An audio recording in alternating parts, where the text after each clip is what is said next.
Hi guys, almost time for Shabbos. I wanted to come on live and give you a few thoughts for the weekend. So let me know that you're here. I'm really excited to share some thoughts with you that I hope will give you a little inspiration and something positive to think about over the weekend.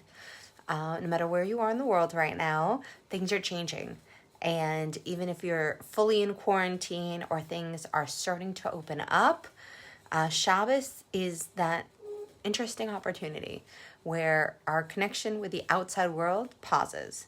So no matter how you observe Shabbos, whether like me or Shomrei Shabbat, and you don't use electrical devices and you get off the internet or you do some form of that in your own way, it's really a chance to unplug.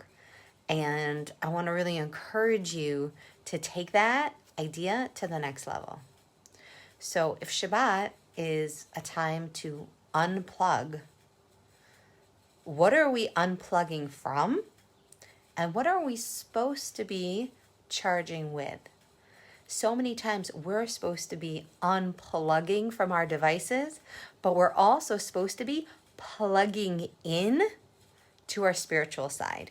We're supposed to be plugging in to our families. We're supposed to be plugging in to our meaningful relationships, and we're supposed to be plugging in to creating a better vision of our future. Hi guys, I'm so happy to have you on here. Hi Devorah, hi Nava. Let me know, send me some hearts if I'm saying something that's resonating with you. This Shabbat, don't focus on what you're unplugging from. Focus on what you want to be plugging in to. And it goes the same way when it comes to our entire mindset around the weekend. When our mindset is all about taking a break, relaxing, unplugging, and we're not concentrating on plugging in to the things we want to be focusing on, Shabbat is always a struggle. It always feels like a challenge. Like there's too many things I want to eat that aren't good for me. There's too many things I want to do that aren't productive for me. Why can't I figure out whether to nap or not to nap? How to approach Sunday, Saturday night always is a horrible sleep. What am I supposed to do with the kids all afternoon? All these struggles and challenges, but I'm supposed to be unplugging. You feel me? I know I've had those thoughts. Right? I'm supposed to be relaxing. It's supposed to be a break. How come Shabbat is never a break? Because it's not supposed to be a break. We're supposed to be unplugging from technology. We're supposed to be unplugging from the daily grind of our jobs and our finances and our finances and all of these things that we are thinking about. And instead, we're supposed to be plugging into what we want spiritually, what we want in our family, what we want in our relationship with our kids, and what we want with our relationship with our spouse, and what we want in our relationship with our bodies. So when you're planning that Shabbos menu, and even if you're, no one's really going to friends' houses yet, but, when you're looking at all the food presented, even if you made someone's birthday, let's say, and you made all of their favorite silly treats and carbs are on the table, there's still some veggies on the table, right? What are you plugging into? What attitude do you want to have? What is going to give you the most energy? What's going to give you the lightest feeling? What's going to help you connect better when you're feeling heavy and lethargic and like you've had too many sweets and gosh, I just really got to get that nap in because I overdid it on the challah and this whole negative spiral? Or do you enjoy some food, yummy food, but you really think about which foods are going to help me plug in to my positive self? Which foods are going to help me plug into a better tomorrow? Which foods are going to help me get the vision of my life I want to have? That's what Shabbos is for.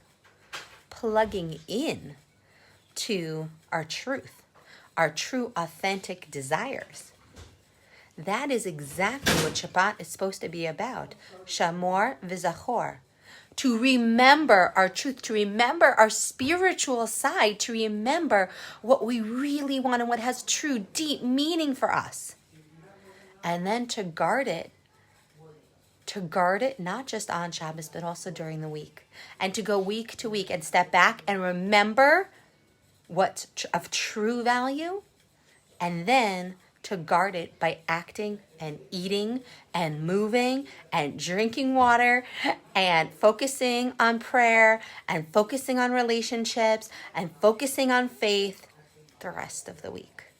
And if we can't even take an hour a day, if we can't even take a meal, 2 meals on Shabbos to do that, to set a standard, then we're going to constantly feel like we're in a sense of struggle.